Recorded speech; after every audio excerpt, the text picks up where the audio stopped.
Bismillahirrahmanirrahim. Assalamualaikum warahmatullahi wabarakatuh. Salam sejahtera. Nobody wants to get injured or ill health while working. Workers working in the workplace always want to stay healthy every day. They want to get paid to support families. Employers want to have healthy workers as their invaluable asset to increase productivity, to stay in business, and optimally to make profits. The country needs skilled and productive human capital for the stable and sustainable industries in order to spur the economy. Workers, as a backbone of national human capital, must be protected against risk from workplaces activities.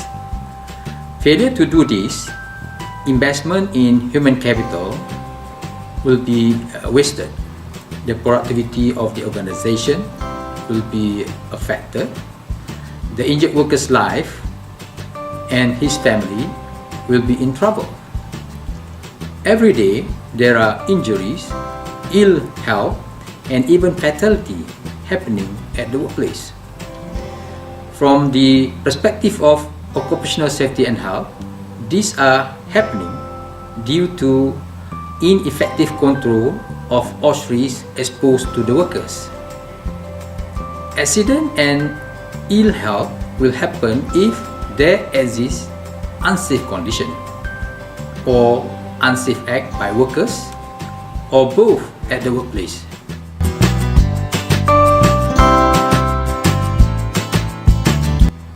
Why is it so difficult to eliminate this unsafe condition and unsafe act? And who is responsible? It's no secret anymore, and it is the duties and responsibilities of who create the risk and who is working with the risk. The employer is creating a workplace activities where risks are embedded in and workers are exposed to the risk while doing their activities. Now the bigger question, why employers and employees do not perform their duties? Is it due to lack of enforcement by DOS? It may be valid to a certain extent, but why always dependent on the authority, while each workplace is under full control of the employer most of the time? The employer should be committed and treat OSH program as parts of doing business. Business cannot be done without taking seriously on OSH risk control. OSH risk should be part of other business risks that must be managed by the number one in the organization. In fact, in the latest ISO 9001-2015 Quality Management System has introduced elements on risk and opportunity.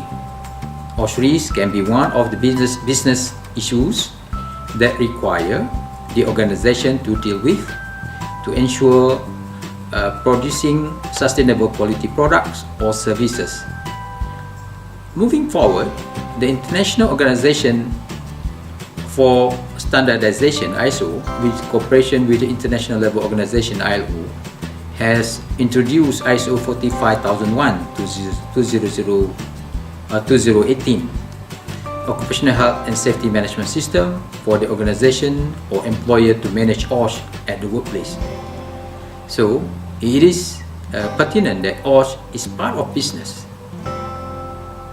It is further strengthened in Sustainable Development Goal SDG number 8, decent work and economic growth, where one of the critical focus is on promoting a safe and secure working environment for all workers.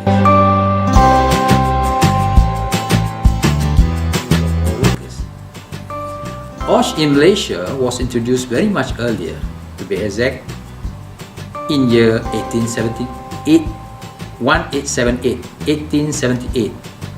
Although in the beginning the focus was on machinery safety and the responsibility of the government government inspector to do an inspection. Until now, this responsibility to do inspection was not changed. This may be the reason why many people believe OSH is the responsibility of the government, even though the philosophy on employer and employees responsibility was introduced through the Occupational Safety and Health Act in 1994. OSH evolution in Malaysia has taken place in many phases after 1994. The process of mindset change among employers, employees, and public become steadily more realistic. By having a 5-year country OSH strategic plan since 2005, many OSH promotional programs were implemented to create awareness and to focus on elevating OSH level and accident prevention at the workplace. This National Strategic OSH Plan is a requirement under the ILO Convention C187, a promotional framework for OSH, which Malaysia was ratified. Another requirement is to have national policy. The policy was signed by the Prime Minister in 2019 to show commitment to development and practicing a culture of prevention. The culture is to ensure every level respect. The culture is to ensure every level respect the right of workers to work in a safe and healthy working environment through the implementation of risk management by utilizing the concept of principle of prevention. A principle of prevention means, if possible, avoid the risk. Then evaluate the risk that cannot be avoided. Combat risk at source. Adapt the work to the individual. Adapt to technical progress. Replace the dangerous with less dangerous, and so on. Quality-related activities such as quality control need to be practiced continuously. This will ensure products or services are produced to satisfy the customer. OSH activities are the same, need to be done without fail every day. All safe work procedures must be followed all the time, no shortcut. Risk controls must be practiced and maintained to ensure they are effective. Employers and workers need to adhere to a quality management system or OSH management system. This has to be in auto mode, become second nature or culture at the workplace. A preventive culture or more inclusive safety culture needs to be developed and inculcated. Everybody will doing safety practice as a significant workplace norms. If somebody is not doing it, he or she will feel guilty and the co-workers will not tolerate it. Culture development will include the process of right thinking. Speak the right thing. This will slowly develop the right character and right behavior. The process needs to be enforced and reinforced continuously until it will become an organizational culture on OSH.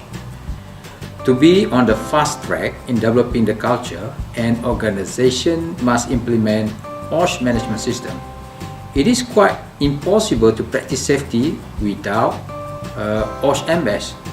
It can be enhanced further by introducing behavior-based safety program or something related to human behavior.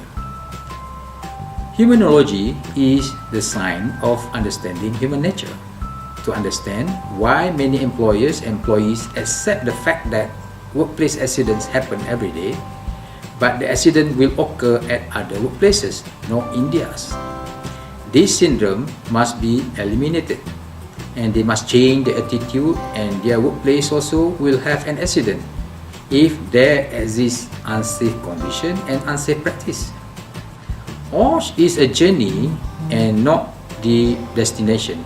It is about to maintain and increase the OSH level through OSH management system, focusing on the technology of effective risk control as well as the attitude and behavior of workers. It's not merely just focused on accident prevention. is afraid if there is no accident, all OSH activities are not given full attention. I've been in DOSH more than 35 years.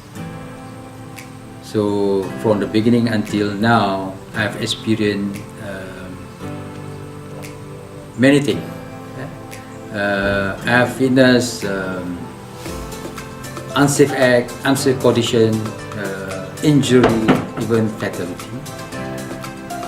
So to me, it's very sad, if we cannot make the workplace is safe to everybody, because the investment that we put on to educate, train workers to make them productive, if we don't really take care of them,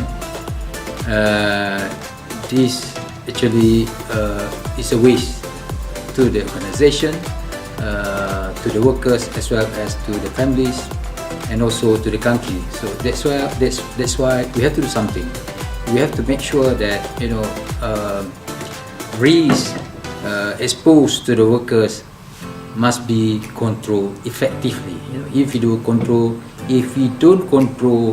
the risk, accident will happen. So from my experience, the employers must be committed, and the workers must cooperate with the employers. And we in the DOSH, we have to do our part as well. We have to do the enforcement, the investigation, prosecution, testing, auditing. We have done many things. The objective is to ensure the workplace is safe.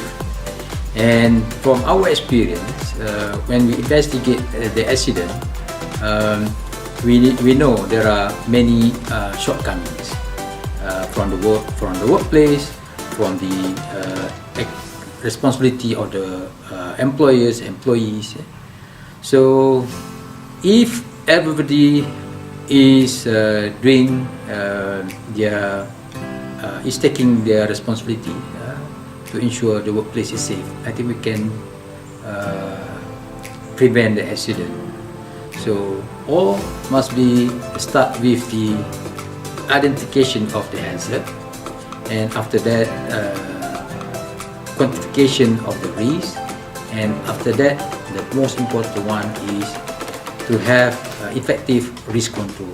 By having this effective risk control, we can actually prevent the accident. So the risk control, there is a hierarchy of control.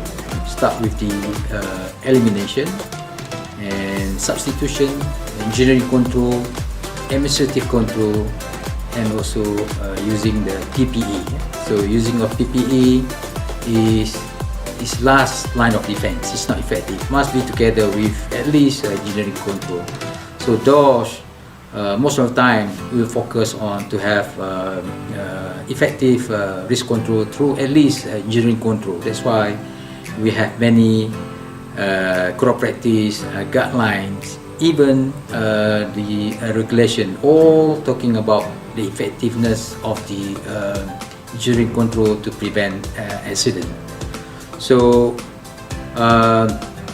why we come up with the idea to write a book, because we want to make sure whatever experience that we have can be shared by everybody, and whether you are employers, employees, or practitioners.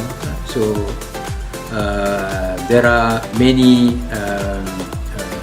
facts we put up in the book, so that we can share with everybody.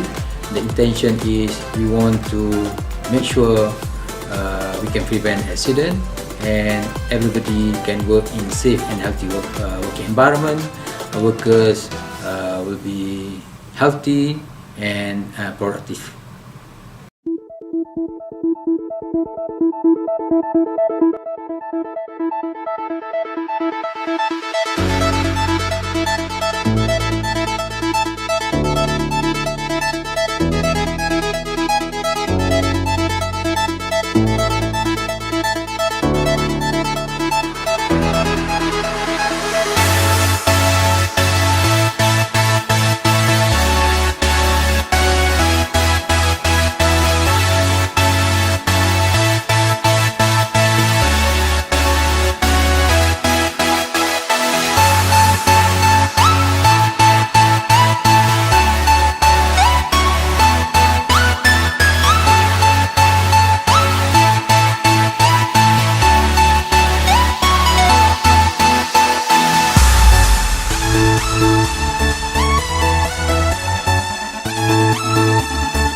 Bye.